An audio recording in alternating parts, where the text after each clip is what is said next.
Tes 1 2 3. Ya, selamat pagi teman-teman, selamat hari Minggu. Dan ya, mulai hari ini videonya akan 2 lagi. Dan ya, nanti malam spesial yang update untuk ini ya, apa namanya, apa sih namanya, Close Candle ya. Soalnya besok adalah CC ya, Close Candle Weekly. Dan ya, tadi malam sempat ada koreksi and then memantul. Dan di sini aku kira ada news ya kayaknya ya, makanya market itu chip chop ya, ada news. Dan sebenarnya aku udah kurang respect sama news-news yang USD apa segala macam, soalnya ke crypto itu agak sedikit kurang berpengaruh untuk short termnya kayak gitu ya, kecuali ke forex, ke gold ya, itu benar-benar bakal berpengaruh. Nah, sekali lagi di sini aku jelasin ya, kalau kalian sekali lagi tidak memperdulikan bear div, ya itu sebenarnya urusan kalian ya, karena di sini aku tidak mengemis kepada siapapun. Ayo percaya bear div, sebentar lagi turun, nggak usah. Udah dewasa, udah bisa menggunakan akal sehat untuk menyimak dan menganalisa market.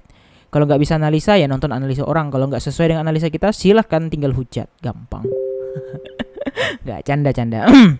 Oke, sekali lagi, bear div dan bull div itu semuanya hanya tentang waktu ya. Semua tentang waktu. Entah misalnya sekarang, entah misalnya udah bear div, dia makin naik malah bikin bear div lagi.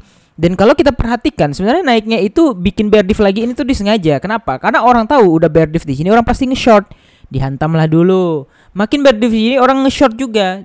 Turun, dibantailah naik lagi. Orang di sini yang makin bear div, orang makin berpikir, nah kayaknya udah selesai nih, nggak mungkin dinaik-naikin lagi nih, kayak udah saatnya mau diturunin nih gitu. Makanya mereka baru nge-short kayak gitu ya.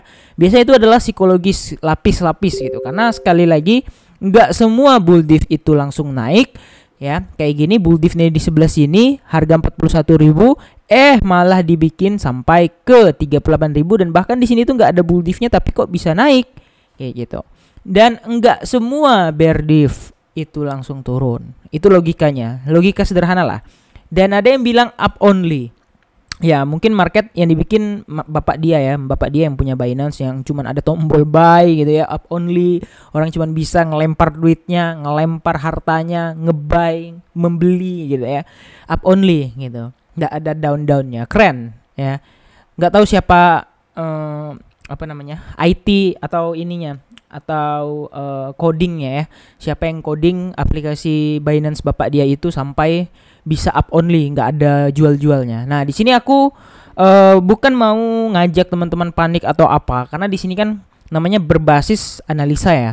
Namanya analisa, bisa benar bisa salah. Tapi sejauh ini sih ya kalian lihat lah ya, salahnya itu pun paling tipis saja. Ya kayak ini kemarin 48, sekarang 52, 51. Dan itu juga masih tetap dalam kondisi yang sama, kecuali aku nge-short di sini ya, dalam keadaan tidak ada apa-apa nih, baru salah. Emang ada aku nge-short di sini? Nggak ada.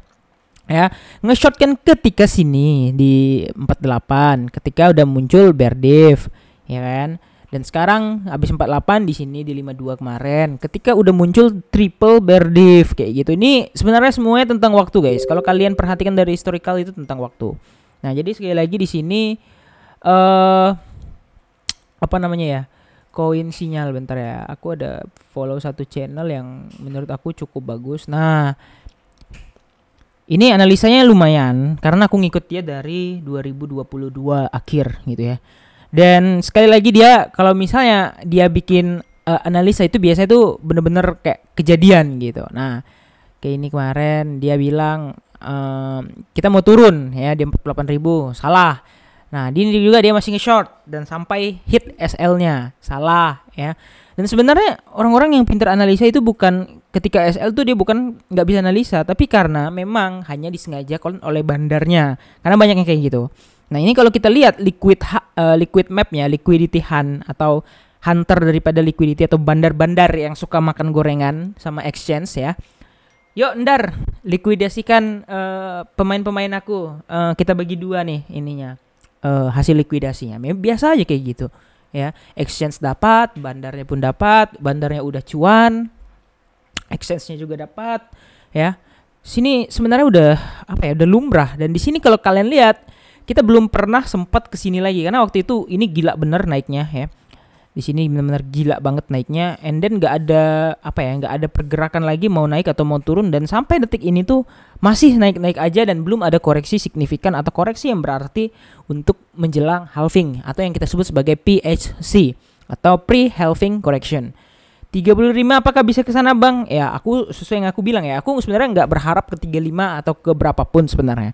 Cuman aku melihat sisi realistis di mana ya, sekali lagi nih, di mana area terbaik yang bisa serok, mau dia di 40, mau dia di 45, mau dia 35, mau dia 30, 25 atau bahkan 13.000 lagi ya sebenarnya nggak masalah gitu ya. Sekali lagi nggak ada yang menjadi masalah untuk hal itu ya. Yang penting satu, ya kita paham lah di mana area untuk membelinya, pola gimana saatnya beli, pola gimana saatnya menunggu, pola gimana saatnya jual, udah itu aja sebenarnya. Mau sampai berapapun market dibolak-balik kayak gimana pun, kalau kalian paham sama polanya dan paham semua kripto itu atau semua pergerakan itu ada alur yang namanya AMD, accumulation, manipulation, and distribution. Ingat, manipulationnya itu memang bagian daripada trading itu sendiri. Jadi kalian nggak bisa menghindari namanya manipulasi, dan tugas kita adalah menganalisa di mana letak manipulasinya sehingga pada saat distribusi entah distribusi naik atau distribusi terdistribusi secara turun ya, itu tetap akan berdampak pada